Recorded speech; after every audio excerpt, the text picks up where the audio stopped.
Hello, today we want to talk about our Fenris, especially about the draw length and draw weight settings of our M1 bow.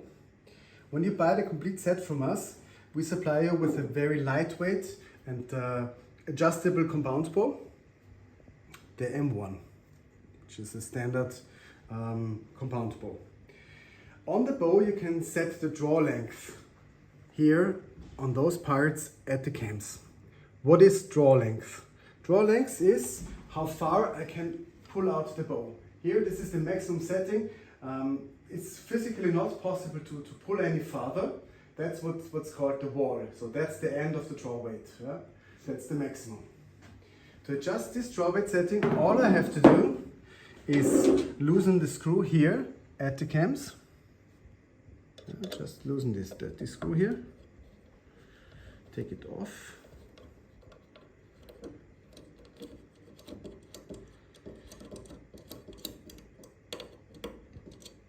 And then I can rotate this here. For example, if I want to go to 23 inches instead of the 24, which is the factory setting for an M1 bow, I just rotate this plate a little bit until the 23 position is above the screw hole. And then all I do is put the screw back in, screw it in, and I've set the bow to 23 inches.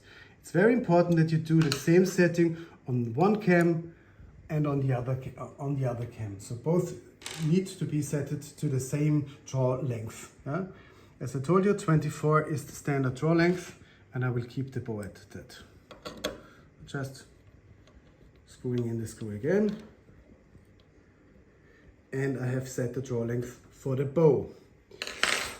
There's a second draw length setting, and that's on the Fenris itself. You have here in the front, on the underside of the magazine, a screw with a rubber buffer.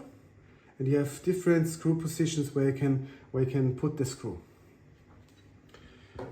When you mount the magazine on the bow.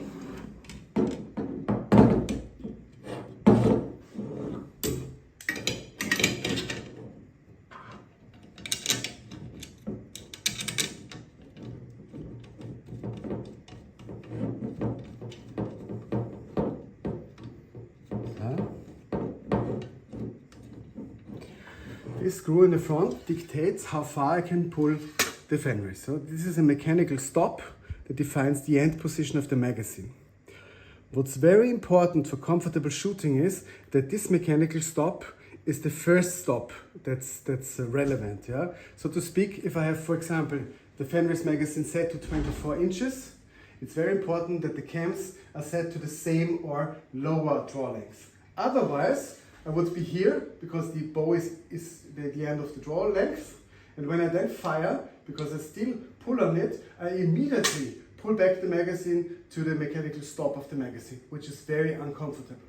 So what's very important is when you've set up your bow, that when you draw out, that you can go to the stop of the magazine itself, and you're not running into the wall of the bow before that. Yeah?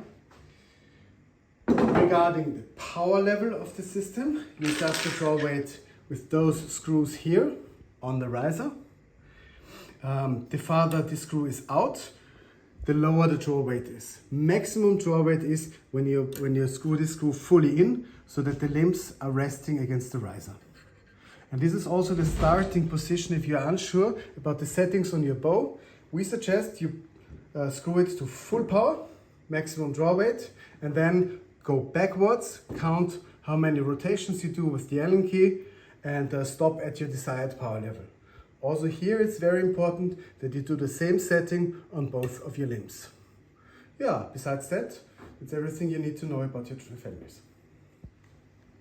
Last but not least, we have a table in our manual. It's not possible to get every draw weight for every draw length. For example, the higher draw weights are only possible on a longer draw length, and the lower ends of the draw weights, for example the 17 pounds, are only possible with a draw length of up to 20 inches. So if you want to go lower in power, you also have to reduce the draw length of your Fenris system.